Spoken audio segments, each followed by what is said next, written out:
Regardless of whatever you think about Nigel Farage, Reform are likely to win the next general election. So we have to have a real meaningful conversation about what Nigel Farage, the Reform Party, means for the housing market. If Reform win the next election, we're going to have some serious changes in the housing and the property market. That means taxes, rents, property ownership. These are all real conversations that we need to start having, because there is a strong chance that Nigel will be the next leader of this country. Maybe a honest conversation we need to have as part of this video is Nigel Farage, the leader of the Reform Party, has a very long history of promising big and not delivering. So yes, if you are a landlord, if you are a tenant, if you are a developer, these things might happen and these things might not happen.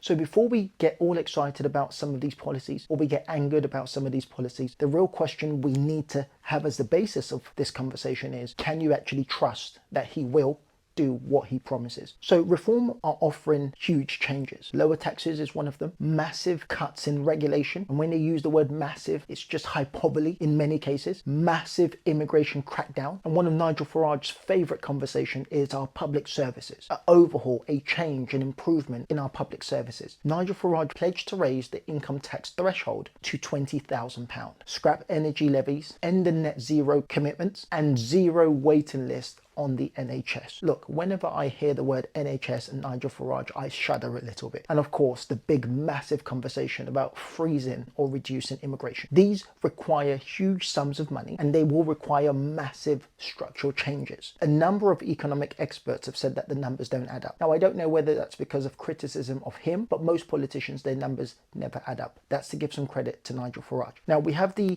IFS, the Institution for Fiscal Studies. They've suggested that Reform's manifesto would likely cost 140 billion per year. That's tax cuts plus spending increases that they can't clearly explain how they're going to afford it. Now, of course, Nigel Farage has said things previously during the Brexit campaign that the UK sends around 350 million a week to the EU, and that money could go to the NHS instead. Farage later described that specific promise as one of the mistakes. Just a mistake, just a flippant statement I made, pretty much admitting that he couldn't guarantee that that specific amount of money will go towards the NHS. Now, the truth is, this video is not to be critical of Nigel Farage, even though I do have a number of criticisms about him. It's more specifically about, let's face the reality of what happens when Nigel Farage does become Prime Minister, because it will happen. So if Nigel Farage wins the next election, what happens in terms of property? Some of the possible outcomes, if he does deliver, of course, tax reliefs for landlords. Many landlords will be screaming and shouting with excitement, more buy-to-let appeal, and this will make a lower entry barrier for investors. Some political parties believe that landlords are the cause of the housing issue,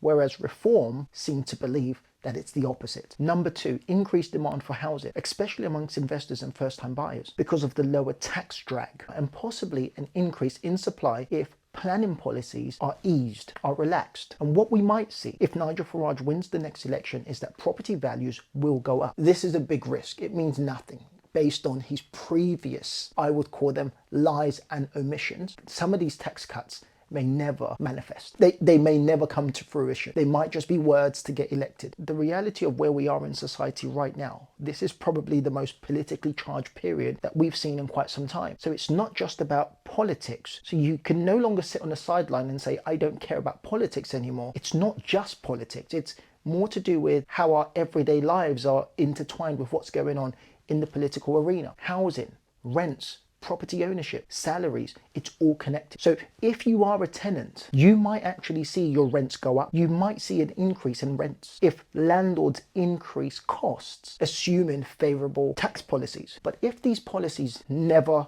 come to fruition, if they never happen, landlords could potentially suffer because it reduces investments, or landlords might just raise rents anyway to kind of de-risk the situation they find themselves in. But you need to genuinely ask yourselves, are these reliefs credible? Because the truth is, when promises like 350 million per week for the NHS turn out to be misleading or incorrect, what else is misleading or incorrect? So the real question is, if Nigel Farage and Reform win the next general election, will he deliver what he's saying he will deliver? The property space is tricky at this moment. I would suggest not basing your entire business plan on what's going to happen in the future, which would make you a great investor, but there's a lot of uncertainty at the moment. Double down on what you are doing. Find out where you are losing money and where you can cut some costs. Keep your margins as healthy as possible, and I hope to see you on the other side.